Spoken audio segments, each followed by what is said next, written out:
Samantala, sa mga oras po ito, may makakasama po tayo live dito po sa studio. Walang iba.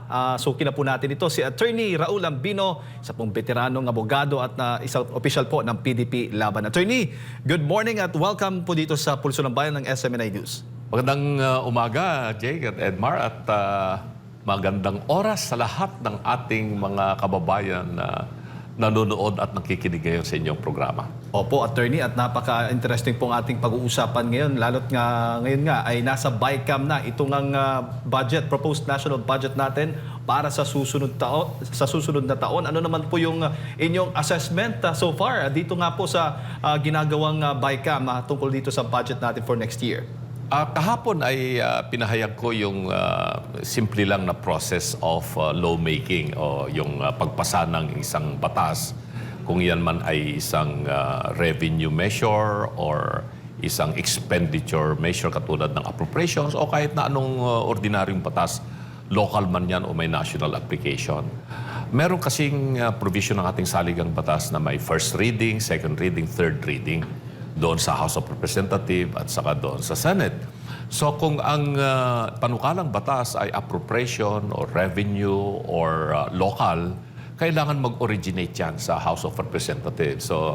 So yung National Expenditure Program ng ating pamahalaan o yung gastusin na sinasubmit ng Executive Department sa House of Representatives, nangyayari yan pagkatapos na makolekta, mapagsama-sama lahat ng mga panukalang gastusin sa bawat probinsya at rehiyon sa Pilipinas. So isasubmit yan ng Regional Development Council, pupunta yan sa DBCC, yung Department Budget Coordinating Council na pinamumunuan ng DBM, tapos doon i-prepare yung National Expenditure Program. At yun ngayon ang dadalhin ng Executive Department sa House of Representatives.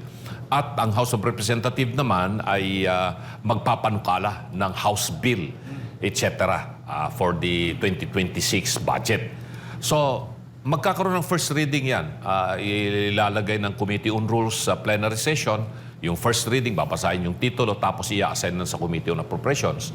At sa Committee on Appropriations, doon nila i-discuss sa bawat mga subcommittees dyan kung sino ang ma-assign na tatalakay sa budget ng Department of Public Works, Foreign Affairs, ganyan, Office of the Vice President, Office of the President. After that, magsasubmit ng committee report ang Committee on Appropriations para sa plenary session ng Kamara. Ito yung tinatawag nating second reading. Doon tatalakayin, magkakaroon na naman po diyan ng mga debate at justification sa plenary session na yan. Maliban doon sa mga ginawang mga pagpupulong sa mga different committees ng Committee on Appropriations. Pag na-approve yan sa second reading, preprint na yan. Pag print na yan, magta-third reading na wala nang amendments na mangyayari doon. So after ma-approve sa House, doon naman sa Senado, uulitin din yung proseso doon sa Senado. Kaya sinabi ko, magastos itong bicameral system natin eh. Kasi uulitin mo yung proseso doon sa Senado, yung nangyari na sa Kongreso, uulitin mo uli yan sa Senado. Patatawag uli yung mga ahensya, mga opisyal at mga empleyado ng iba't ibang ahensya sa Senado. At ganoon din, first, second reading, third reading, at tapos magkakaroon na ngayon ng tinatawag ng Bicameral Conference Committee.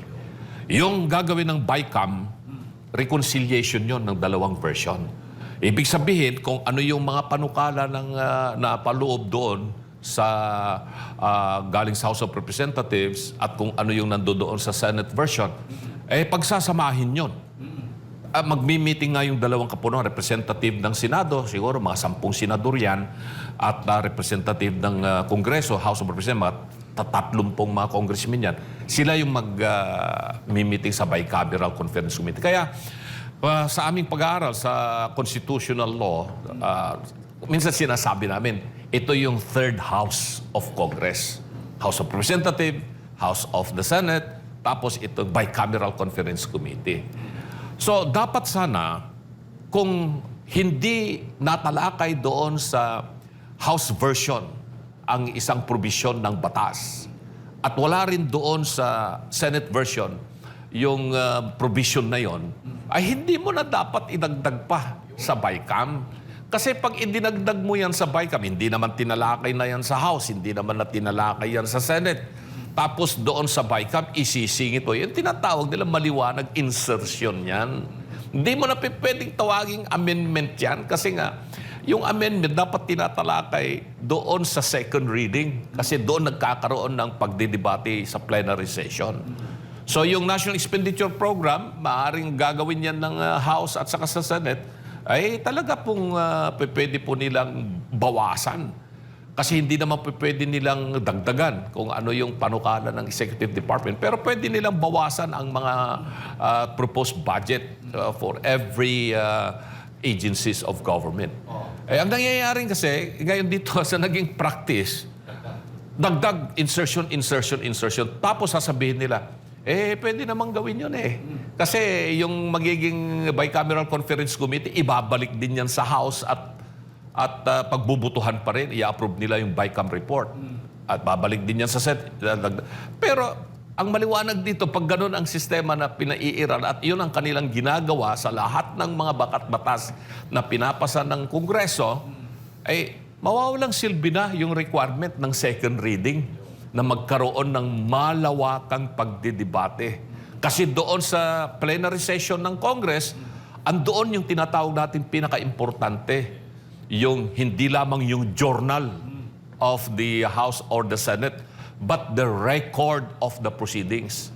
Na word by word ay napapaloob doon sa record para pag nagkaroon ng debate tungkol sa correct interpretation ng provision ng batas, babalikan natin yung record of the proceeding and the journal of Congress to determine the true intent of the members of Congress and in explaining the true meaning of that law.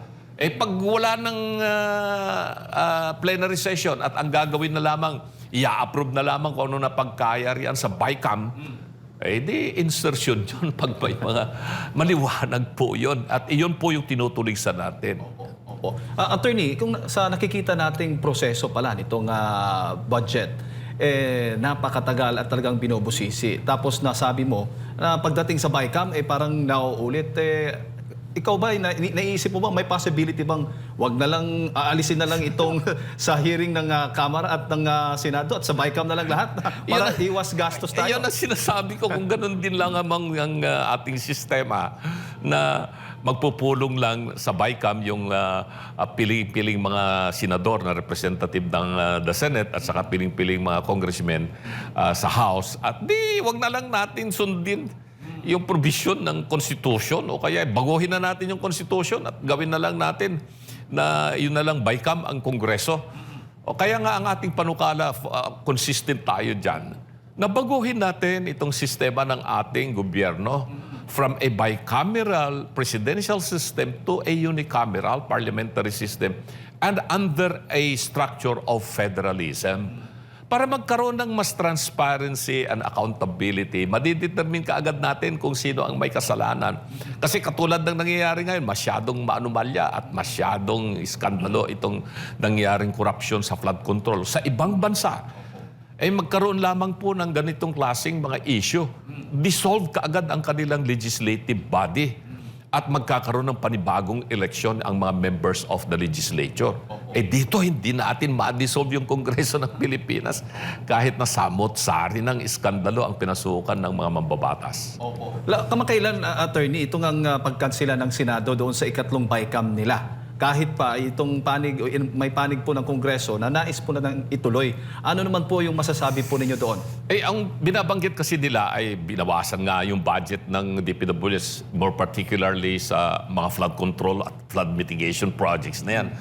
Na napaka-skandaloso niyan magmula nung 2023 budget, 2024, 2025. Dito sa mga nakaraang buwan na lumalabas sa media at mga investigasyong ginanap sa Senado at yung ICI, ang pinag-uusapan lang dito ay mga proyekto na iilan lamang, iisang region lamang yung natarget dyan. Yung lamang pong probinsya ng Bulacan yata ang nabigyan ng emphasis dyan. At saka naisama na rin yung probinsya ng Mindoro. Pero malawakan to, nationwide ito. Alam lahat ng taong bayan na malaki ang kinita ng mga mambabatas dyan at mga tiwaling opisyal ng DPWH. At siyempre, yung mga kontraktor walang magawa. Kailangan din nilang kumita. Negosyo po nila yan So, hindi dapat na ganito ang gawin natin. Tapos, Meron na ngang sinabing babawasan eh. Bakit na naman nila dadagdag o ibabalik yung kinautas? At yun ngayon ang napagdidebatihan sa BICAM na ginaganap ng Senado at Kongreso ngayon. So abangan natin kung ano magiging pinal na desisyon ng Senado rito. Kung sila ba ay mag-give in at ibibigay din nila kasi sinasabi doon sa impormasyon na nakalap natin na ang mismong Secretary of Public Works na ngayon ay muling pinatawag. Sa BICAM, sabi ko, bakit na naman patatawag ang opisyal ng ahensya sa BICAM? Eh, dapat doon sa second reading, doon nagkaroon sa Senado at saka sa Kongreso. Eh, tapos na sana. O bakit ibabalik na nila? Eh, pag ibinalik po nila, maliwanag insertion muli yan at sabihin nila na hindi naman na ito flood control kung hindi farm to market road. Eh, ganun din po yun. Sinasabi ko, pag pinag-usapan natin itong farm to market road, lagi kong sinasabi kasi bilang isang magsasaka ako at nag-aalaga ng mga baka at nagtatanim ng mga samot-saring agricultural products, alam ko yung hinaing ng ating mga magsasaka. At pagdating sa farm to market road, mas mainam na ang hahawak po ng pondo niyan ay local government units. Yung mga mayor o kaya mga gobernador para sila ang masisisi kaagad. Eh, pero ang nangyayari, ayaw bitawan ng central government yan at hinahawakan pa rin ng Department of Public Works and Highways. At alam naman natin ang kalakaran dyan. Ang may say na naman dyan, ang mananaig, ang kagustuhan pa rin ng congressman. At walang magagawa yung district engineer. Matatakot yan. Pero pag binigay mo yung pondo sa mayor, meron naman silang municipal engineering office o kaya sa gobernador, provincial engineering office. Mamomonitor ka agad ng taong bayan na sabihin ng mga taga-barangay, "Oy, mayor, yung ginagawa niyong kalsada doon ay substandard o ghost project ito. Bakit ganito lang?"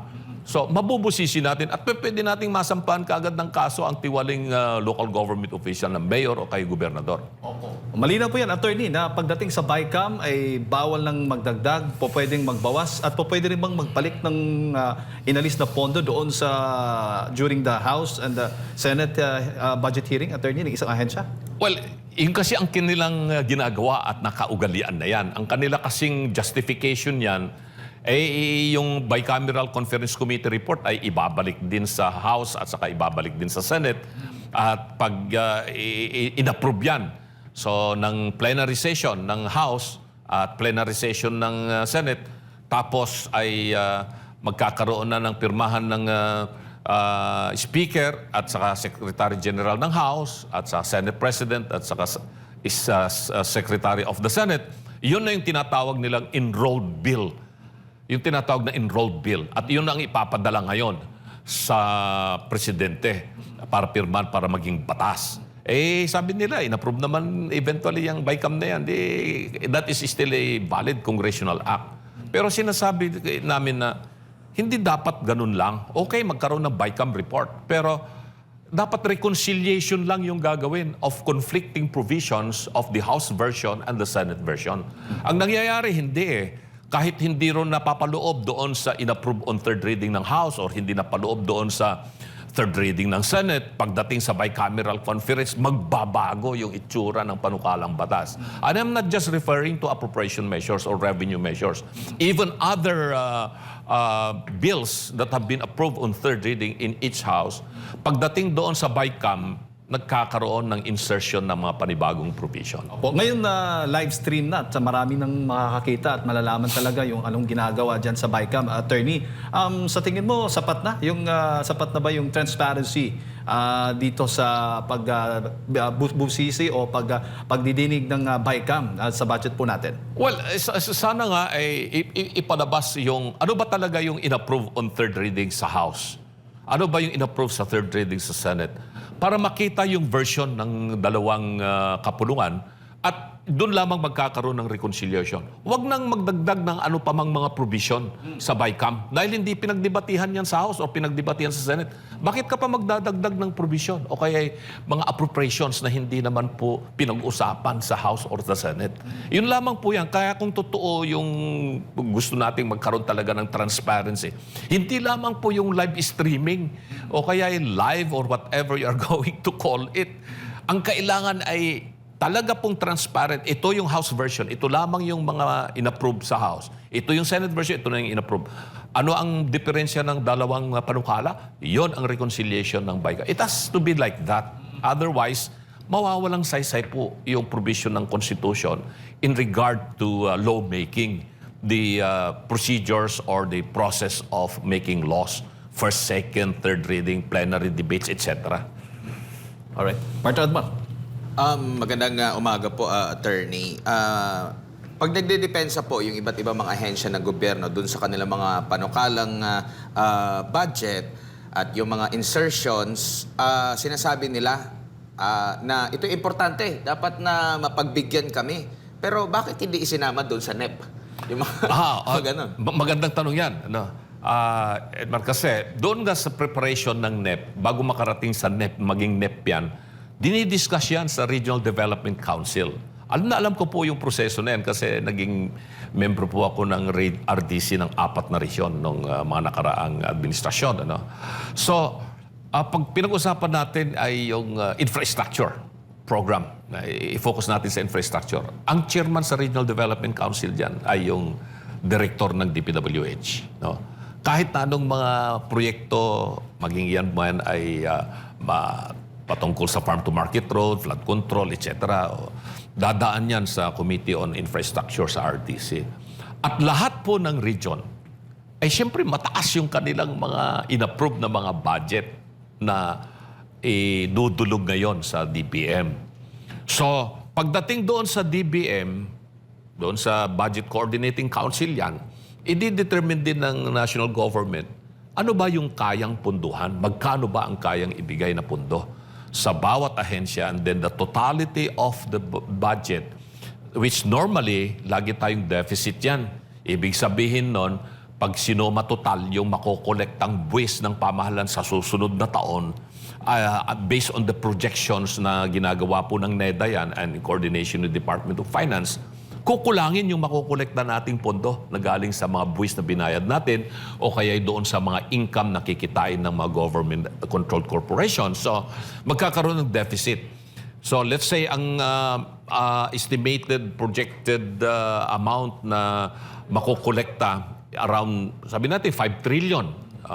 Tapos, pero yung gastusin ng gobyerno ay gusto nila mga 6.8 trillion. So, merong deficit na 1.8 trillion. Saan kukunin nyo? Doon papasok yung tinatawag nating uutang tayo. So, doon pumapasok din yung entry na unprogrammed appropriations. Magdidepende sa availability of funds later on. No? So, dito ngayon sa mga panukalan nila sa RDC, pagdating doon sa NEP, bawas. So, let's say, Region 1, ang kanilang inapprove na budget for infrastructure, let us say, 50 billion. 50 billion ang Region 1. Pero pagdating doon sa NEP, ang binigay lang ng DBM, 40 billion lang. So merong 10 billion na kulang. So pagdating ngayon dito sa House of Representatives, maglalabi yung mga ahensya. Hihingi sila na ibalik nyo yung 10 billion. Dagdag yung ganito, ganyan. Okay yon, that's considered part of lawmaking, na process of lawmaking. At okay rin yung maglabi o kaya may justify ng mga DPWH o kaya ahensya ng gobyerno. Hindi lamang yung inapprove na sa NEP, kung hindi yung gusto nilang idagdag pang mga pondo. Pag ginagawa yun, ang problema, hindi lahat ng mga hinihingi ng mga ahensya ay maibibigay. Kasi nga, meron tinitignan nga yung deficit. Saan tayo kukuha ng pondo? So, hindi na ibigay sa House. Pagdating sa Senate, ganun din, hindi rin na ibigay sa Senate. At pagdating sa BICAM, doon nagkakaroon na naman ng insertion yan.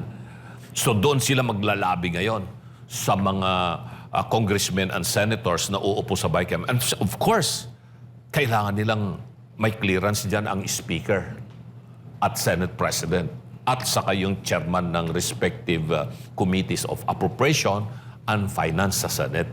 So yung mga ahensya ng gobyerno, talagang lalapit sila. At doon nagkakaroon ng insertion. More particularly on budget appropriations for infrastructure at saka itong mga social services na katulad ng, ano matawag nila ngayon dyan?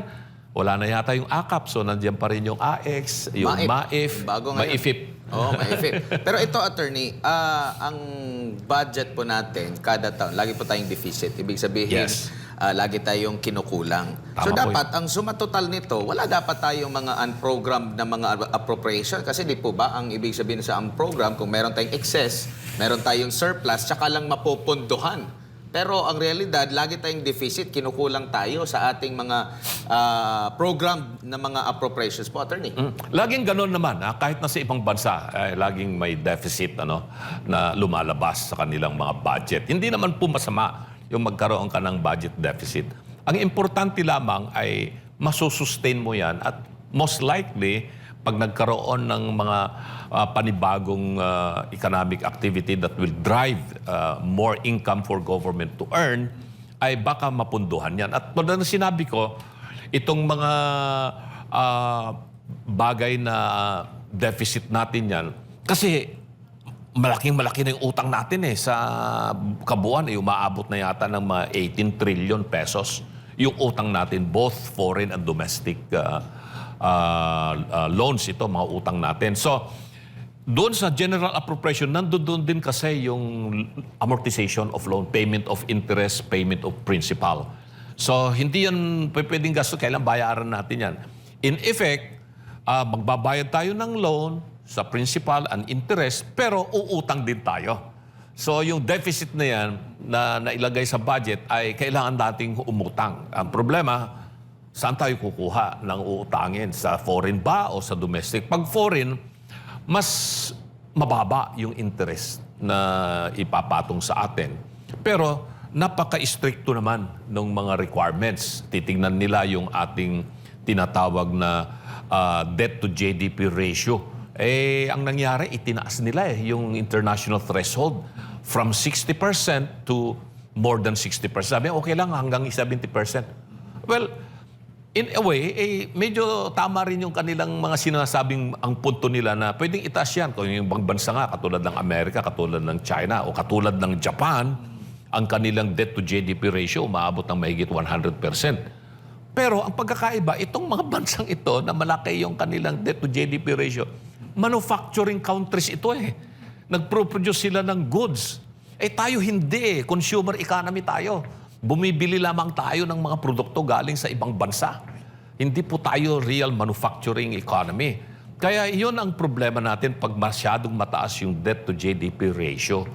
At iyon ang kanating tusurin. Ngayon, kung uutang naman tayo sa lokal, mga domestic banks magpapautang sa atin o financial institutions, mataas ang interest rates. Kaya doon nalulugi ang Pilipino. Pag tumataas yung mga gastusin at tumataas yung interest rate payments, tataas yung inflation, tataas yung presyo. Kawawa ang maralitang Pilipinong mahigit 80 million na Pilipino. Opo. Dito po sa 2013 decision ng Supreme Court po, attorney, yung tinatawag na Bellica ruling, Oo. ay sinasabi po na pinagbabawal yung PDAF or mas kilala sa tawag na pork barrel, no? Dahil ang talagang taga-execute lang sa mga programa ng ating gobyerno, yung sa executive lang talaga at hindi pwede yung ibang sangay po. Pero meron pa rin pong mga nakakakita na parang panibagong anyo ng pork barrel. Sa tingin niyo po nasusunod, lalo na sa mga recent natin na budgeting po, itong Bellica ruling na ito or nahahanapan pa rin po ng butas, iniiba lang yung pangalan ng PDAF, iniiba lang yung pangalan ng pork barrel. Pero ganun pa rin lalo na yung lalapit ka sa politiko para makakuha ka ng guarantee letter. Mas malala yung naging resulta pagkatapos ng Supreme Court decision doon sa Belgica. Dahil doon sa pinagbawal ng Supreme Court, yung nakaugali ang PDAF, yung tawag nila doon, PDAF is Development Assistance Fund, no? O kaya pork barrel, yung mga congressmen at saka mga senador, hindi nagsasabit ng listahan yan. Hindi na ilalagay doon sa NEP o kaya hindi na ilalagay doon sa General Appropriation Law. Basta magkakaroon na lang ng lump sum appropriation at pag natapos na yung lump sum appropriation, na-approve na yan sa batas, doon pa lamang sila gagawa ng mga listahan ng kanilang mga paboritong mga proyekto, whether hard infrastructure yan or soft infrastructure yan. Saka pa lang nila isasubmit yan sa implementing agencies of government. So hindi na rin pinag-usapan yan kung ano ba ang merito nitong proyektong ito. So sinabi ng Supreme Court, bawal yan. Hindi pwede yan. Kasi hindi pwedeng maging implementor din yung Kongreso ng mga proyekto o ng mga budget. Dapat yung Executive Department. So ang ginawa nilang sistema ngayon ay hindi na pala pwede yung gagawa ka ng listahan pagkatapos ma-approve yung appropriation law. Doon na lang natin isingit mismo sa ating mga committees hearings, the appropriations or sa finance. So doon pumapasok na. O kaya, mas magaling pa, doon na lang natin isingit sa NEP. Doon mismo sa NEP, yung idudulog na National Expenditure Program ng Presidente, ipasok na natin sa NEP. So, doon sa Regional Development Council, bababa pa sila doon. Hindi. Punta rin tayo sa RDC. Siguraduhin natin yung paborito nating proyekto o programa. Maipasok doon sa RDC. Para pagdating doon sa preparation ng NEP, nandoon na yung proyekto natin. Kaya yun ang sinasabi ng isang congressman sa Batangas. At ako'y sumasaludo sa kanya. At in-expose niya itong kaugalian na doon pa lamang sa preparation ng NEP, nagkakaroon na ng insertion itong mga malalakas na mga opisyal at doon nagkakabintahan na ng proyekto sa kapwa nila mambabatas. Siguro dapat yun ay pagtuunang pansin ng investigasyon mismo ng House of Representatives kasi maselan yung expose na yon ni Congressman Leandro Liviste.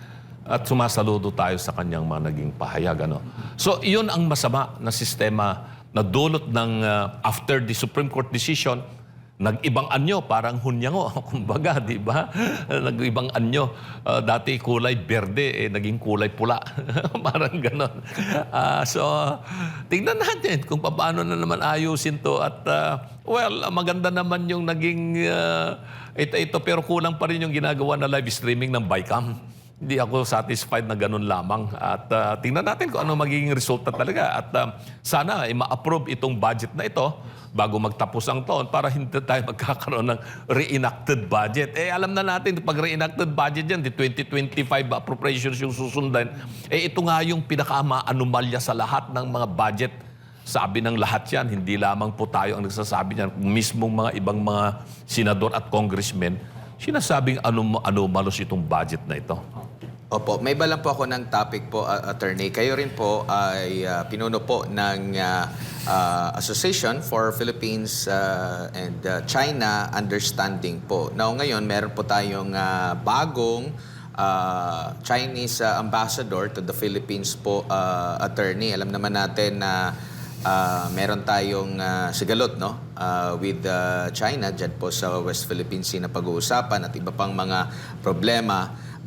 Sa nakikita nyo po dito sa panibago pong ambassador ng China sa Pilipinas, ano po yung inaasahan nyo po? Magkakaroon po ba tayo ng mas magandang relasyon na? Considering, kung maalala nyo po, talagang bagsak yung ating tourism sector, lalo na't marami pong mga Chinese na mga turista ang nawala at lumipat po sa ibang mga bansa. Doon po sila bumisita dahil nga po dito sa issue natin with China. Thank you, Edmar, na nabanggit mo yung issue na yan. So, liwanagin natin at ipaalala natin sa ating mga kababayan. Hindi po natin kaaway ang China. Hindi po tayo naglalaban sa China. Hindi tayo kakaroon ng gera. Meron pa rin tayong diplomatic relations. So, malakas po yung ating relasyon sa China. Diplomatically, politically, at saka economically. Kaya kailangan paigtingin natin yan. So, meron tayong konting sigalot, no? Diyan sa tinatawag nating maritime areas sa West Philippine Sea o kaya South China Sea. Pero hindi po yon ang ultimate definition of our relations with China.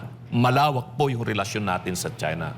At natutuwa tayo na may bago ng ambassador ang China na itinalaga dito sa Pilipinas, si Ambassador Jing Quan.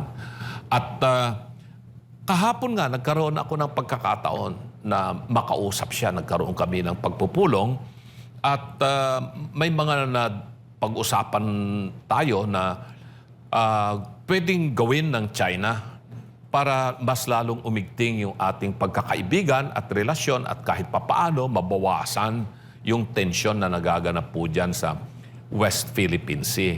Napag-usapan namin, sabi ko sa ambassador na kawawa naman yung aming mga mangingisda. Maliliit itong mga ito at hindi naman po itong malalaking mga kumpanya kung hindi individual itong aming mga mangingisda na pumupunta doon sa mga traditional fishing grounds bago lumala itong sitwasyon ng claim ng bawat bansa, hindi lamang ng China at Pilipinas, pati na rin yung mga ibang bansang tulad ng Vietnam, saka Malaysia at Brunei at even Taiwan for that matter. At dinulog ko yung hinaing ng ating mga mangingisda na naririnig po natin, nakakausap natin galing po dyan sa La Union, probinsya ng La Union, galing sa probinsya natin sa Pangasinan, galing po dyan sa probinsya natin sa Zambales. At sinabi ko sa ambassador na tingnan naman po itong sitwasyon na ito. Dahil doon sa conflict areas na binabanggit natin, may mga designated areas naman talaga dyan na fishing ground. So, susuriin nating mabuti ito. At sinabi naman ng ambassador na ipag-uusapan nila yan with our Department of Foreign Affairs.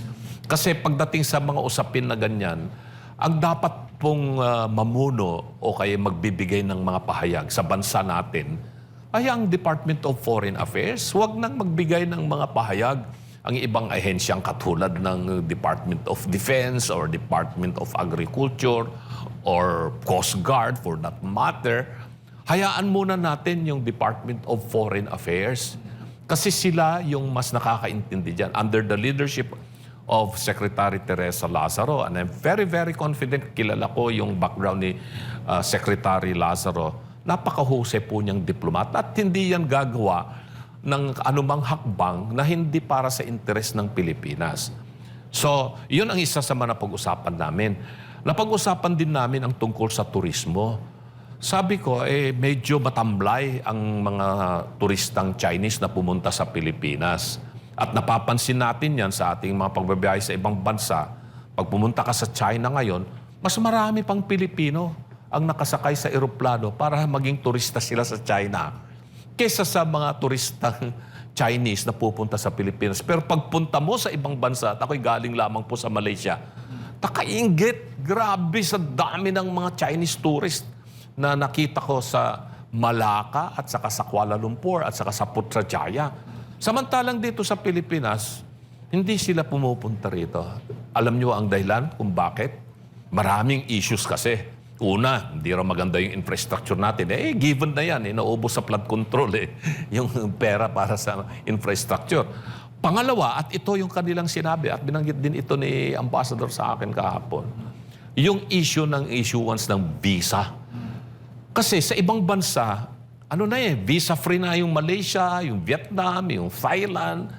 Pwede na silang tumanggap ng mga turistang mga Chinese na hindi na nila kailangan ng visa for a certain period, number of days na manirahan sila sa, pumunta sila sa Malaysia, Thailand, Vietnam, Indonesia. Visa-free na yan. Dito sa Pilipinas, hindi pa nga visa-free, pero napakahigpit pa ng pag-i-issue ng visa. Nung mga nakaraang taon, nagkaroon pa yata ng tinatawag na parang quota, maximum lang, mga 300 lang ang i-approve na visa ng mga Chinese na papasok dito per consular office sa China. Ilan ba yung consular offices natin? Meron sa Beijing, may Shanghai, meron Chongqing, meron dyan sa Xiamen, at saka meron dyan sa Guangzhou. 5, kung hindi ako nagkakamali, yung consular office ng Pilipinas dyan. Kung tigti 300 lang yan, ang kanilang quota, maximum, di mga 1,500 lamang yan na mga Chinese mabibigyan ng tourist visa. Multiply mo yan sa 350 days o 360 days, aabot lamang yan ng mga 450,000 to 500,000. Low, way below doon sa target na 2 million Chinese tourists. Hindi natin kakayanan yun. And based on the records, hindi ako nagkakamali, wala pa yatang 300,000 na Chinese tourists ang pumasok sa Pilipinas for this year. Samantalang sa Malaysia, millions, 30 million ang pumasok na turista sa Malaysia. Sa Vietnam, 25 million, ganon. Singapore, ganon din. Ang daming mga pumasok na mga... So, nawalan tayo ng pagkakakitaan. Kasi for every legitimate tourist na pupunta sa ating bansa, assuming na maninirahan dito ng mga 10 araw, binan natin average 10 days. Every day, gumagastos siya ng mga $200. So you're talking of how much? $2,000 for every tourist. Kung $2,000 yan at may pumasok na 1,000,000 na turistang inchicks dito sa atin, multiplied by 2,000, how much is that? We are talking of $2 billion yan na sure income at malaking may ibibigay sa ating mga kababayan. Trabaho, negosyo, etc. Yun ang nawala sa atin. At iyon na sinabi ko sa ambassador na in effect din, sabi ko, para mas maintindihan ng Pilipino ang China. Dahil ibang-iba kasi pag napunta ka doon sa China at makita mo talaga, may experience mo, yung pakikisalamuha mo, pakikitungo mo sa mga Chinese, pwede bang, sabi ko, dahil visa-free naman kami sa Hong Kong na at saka sa Macau, makapasok ang Pilipino sa Hong Kong at Macau. Pwede bang isama na rin natin yung probinsya ng Guangdong? More particularly doon sa mga cities sa Guangdong na kasama sa tinatawag na Greater Bay Area of Hong Kong, Macau, and Guangdong. So, sabi ko, ang dami kong nakakausap na mga Pilipino na gustong-gusto nilang makapunta sa Shenzhen at saka sa Guangzhou na napakalapit sa Hong Kong itong mga syudad na ito. At ang Shenzhen, ito ngayon ang tinatawag natin parang equivalent ng yung techno hub doon sa California, no? Andun din na yung Silicon Valley doon sa San Jose City in California. Ito na rin ang tinatawag na Silicon Valley in Asia, ang Shenzhen. At ang lumalabas sa ngayon, ang shopping capital of Asia, hindi na po Hong Kong, kung hindi Guangzhou. Kasi mas mura yung mga produkto doon sa Guangzhou kaysa sa mga produkto sa Hong Kong. Marami sa ating mga kababayan gusto rin po nilang magkaroon ng mga gamit na good quality in a very reasonable price. At sinabi sa akin ng bagong ambassador ng China dito na pag-aaralan nila yan. And then hopefully ay magkaroon tayo ng ganong magandang relasyon. Mapaigting muli natin ang pagkakaibigan ng China at saka Pilipinas. Opo. And attorney, yung background pala ng bagong ambassador, 2 dekada rin palang nagsilbing diplomat doon sa Estados Unidos. Yes. Meron ba tayong asahan pa na yung sa relation natin with China, US at Pilipinas, maaaring makatulong din ito? Alam mo, merong nireveal sa akin si Ambassador Jingquan na tumayo ang balahibo ko. Hindi lamang po yung talagang napakagandang background niya about foreign relations kasi na-assign din siya dyan sa Thailand for a while. Hindi siya ambassador, staff siya ng Chinese embassy sa Thailand. And there was a time na yung kanilang embassy dito sa China, dito sa Pilipinas, nangangailangan ng additional staff. So, nag-apply si Ambassador Jingquan na mapunta rito sa Pilipinas for a while. Pero hindi natuloy yung pagpunta niya. So, he missed that opportunity. Then, he was assigned to Washington for 2 decades. 20 taon siya na nanilbihan sa Washington hanggang siya ay maging Deputy Head of Mission, meaning to say Charge d'Affaires, sabi nila. Iyon ang pinakapangalawang, pinakamataas na diplomat ng bansa. So, Deputy Head of Mission ka, ibig sabihin nun ay pag na-assign ka ng ganong pwesto sa ibang bansa katulad ng Washington, Amerika, ibig sabihin nun ay mataas yung kumpiyansa sa'yo ng Ministry of Foreign Affairs ng China. At yung i-assign siya ngayon sa Pilipinas directly from Washington, naiintindihan ng bagong ambassador ng China yung geopolitics, yung relasyon ng Amerika at saka China, relasyon ng Pilipinas at ng Amerika, and then yung relasyon ng Pilipinas at saka sa China. So, ito yung trilateral, itong 3 bansang to, US, China, and the Philippines.